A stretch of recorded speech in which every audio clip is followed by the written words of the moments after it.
ये कोई धार्मिक अनुष्ठान पूजा में वेदी के पास स्थापित नवग्रह स्थापित नहीं है। ये भीलवाड़ा जिले के आसीन विधानसभा क्षेत्र के कालियास ग्राम पंचायत के मोती बोर खेड़ा के पास स्थित नवग्रह आश्रम में स्थापित नवग्रह की स्थापना है, जहां नौही ग्रह की स्थापना की हुई है, जहां काफ़ी संख्या में लोग यहां दर्शन कर मन की इच्छा पूरी करते हैं। हमारे साथ मौजूद है नवग्रह की स्थापना करने वाले हंसराज चौधरी। सर, किस तरह आपने नवग्रह की स्थापना की?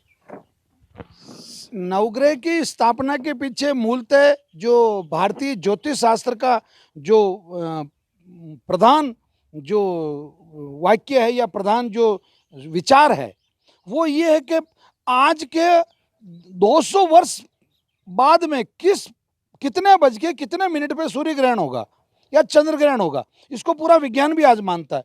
तो इतनी बड़ी धारणा को प्रतिस्थापित करने के लिए मैंने नवग्रह की आयुष विज्ञान मंदिर है, इसका नाम नवग्रह आयुष विज्ञान मंदिर है। तो ये इसमें विज्ञान का समावेश है, इसमें धार्मिक संस्कृति का समावेश है, और इसमें सबसे बड़ी बात है जो मेरा प्रिय विषय है पेड़ पौधे, मतलब नौही ग्रहों के नौही ग्रह और नौही ग्रहों के पेड़ पौधे भी यहाँ स्थापित है। क्या क्या नौही ग्रह कौन कौन से हैं, क्या क्या इसकी किस तरह स्थापित कर रखा है? ऐसा है, जो प्रधान ग्रह सूर्य है वो बिल्कुल केंद्र में स्थापित है, और सूर्य का जो पौधा है वो मदार है, यानी कि सफ़ेद आग जिसे कहा जाता है। और इसके बाद में क्रम से चंद्रमा है जिनका पौधा पलाश है। इसके बाद में बुध जो है, बुध का लठ जीरा अपा मार्ग जिसे आंधी जाड़ा भी कहा जाता है वो है। उसके बाद में गुरु की बृहस्पति जो है उसकी ये जो अपना जिसको कहते हैं पीपल, जो देसी पीपल है, जो हृदय के आकार का जिसका पत्ता होता है वो होता है। उसके बाद में शुक्र है जो कि देवता मतलब राक्षसों के गुरु हैं वो। तो राक्षसों के गुरु का उनका जो पौधा है वो मतलब अपना ये जिसको उमर, ओडंबर, गूलर कई नामों से मतलब पुकारा जाता है, जो कि औषधीय गुणों में इन सभी पौधों में से सर्वोत्तम है। इसके बाद में शनि का जो पौधा है वो समी है, और मैं विशेष तौर से इसको अंडरलाइन करना चाहूँगा कि समी वास्तव में दक्षिणी भारत का पौधा है।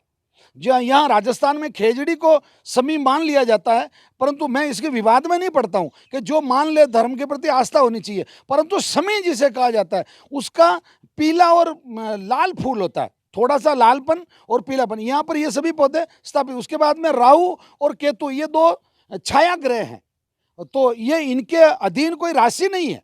12 राशियों के ये जो बाकी शेष जो 7 ग्रह हैं वो उसके स्वामी है राशियों के। तो इन जैसे नवग्रह है तो इसमें प्रत्येक जैसे सूर्य ग्रह है, तो सूर्य में क्या वो ग्रह की स्थापना कर रखी है, उसमें क्या क्या विशेषता है, किस तरह स्थापना की है? ये मैं अगर आपको पास चल के बताऊं तो ज्यादा अच्छा रहेगा। ये सामने जो आप देख रहे हैं ये सूर्य ग्रह है। सूर्य का अपना रंग है, आयुष जो रंग होता है, आयुष यानी कि स्वास्थ्य का जो रंग होता है, उगते हुए सूर्य का जो रंग होता है वो उसकी ध्वजा है। उसके बाद में अगर आप सैटेलाइट से देखेंगे तो आपको वो जो बॉल है वो ऐसी दिखाई देगी। सूर्य का यदि कोई उपासक है तो इस प्रकार की माला जिसमें आभा हो, जिसमें उस रंग के, ये सूर्य के 7 घोड़े और सूर्य अपने हाथ में। उसके बाद में ये जो आप देख रहे हैं ये सूर्य का अपना एक, अगर आप साइंस का सूर्य देखेंगे विज्ञान का, तो वो आपको ऐसा तपता और इस तरीके का सूर्य दिखेगा। और इसका जो पौधा है ये मदार आँख, और इसका प्रत्येक पौधे का बॉटनिकल नेम, और ये जो आप आँख देख रहे हैं ये सफ़ेद आँख है, औषधीय गुणों से परिपूर्ण है। और सूर्य चूंकि प्रधान ग्रह इसलिए इसकी स्थापना मध्य में की गई। तो इसके साथ ही इसमें अंग्रेजी में और हिंदी में इन ग्रहों का क्या प्रभाव पड़ता है, क्या लिखा हुआ है? इसके लिए मैं आपको दिखाना चाहूँगा। देखो, आपने सुना होगा बीज गणित होती है, परंतु मैं कहता हूँ बीज मंत्र होते हैं। तो बीज मंत्र, वैदिक मंत्र, 3 तरह के मंत्र माने गए। एक लोक मंत्र होता है, एक बीज मंत्र होता है, और एक वैदिक मंत्र होता है। तो ये इसमें क्या क्या प्रभाव होता है, और चूंकि ये इंटरनेशनल स्पेस है, इंटरनेशनल पैलेस है, तो मैं आपको बताना चाहूँगा कि ये अंग्रेजी में इस प्रकार से, मतलब जैसे ये आपका जो शुक्र ग्रह है, उस शुक्र ग्रह का जो बीज मंत्र है और उसके होने वाले व्यक्ति पे प्रभाव, उस ग्रह से उसका जो जातक है वो कैसा दिखाई देगा, उसके जीवन काल में क्या क्या परेशानियां आ सकती है। प्रत्येक पौधे पे माला, झंडा, पौधा कौन सा है, प्रत्येक ग्रह पर माला, पौधा, झंडा, और उसका नाम, पौधे का, वानस्पतिक नाम सब लिखते हैं।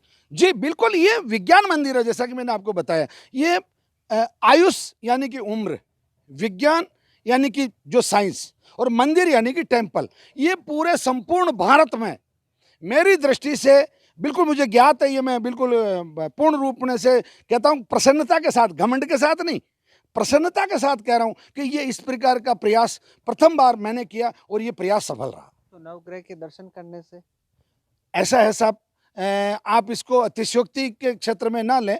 नवग्रह के दर्शन करने से व्यक्ति को विज्ञान के प्रति आस्था जगती है, पेड़ पौधों के प्रति आस्था जगती है, अपने धर्म के प्रति आस्था जगती है, और सबसे बड़ी बात है कि वो व्यक्ति स्वयं यहाँ आके इस चीज़ को महसूस करता है। एक पावर हाउस है, और चूंकि 9 ही ग्रह सुप्रीम कोर्ट है, तो सुप्रीम कोर्ट में आने के बाद में मुझे नहीं लगता कि शायद उसकी कोई प्रार्थना अस्वीकार हो। तो ये थे नवग्रह की स्थापना करने वाले हंसराज चौधरी, जो दावा कर रहे हैं कि भारत में सिर्फ इसी नवग्रह आश्रम में नवग्रह की स्थापना की हुई है। यहाँ भारतवासी आकर अपने परिवार में सुख शांति समृद्धि की कामना कर सकते हैं। सोमदत्त त्रिपाठी, ईटीवी भारत, भीलवाड़ा।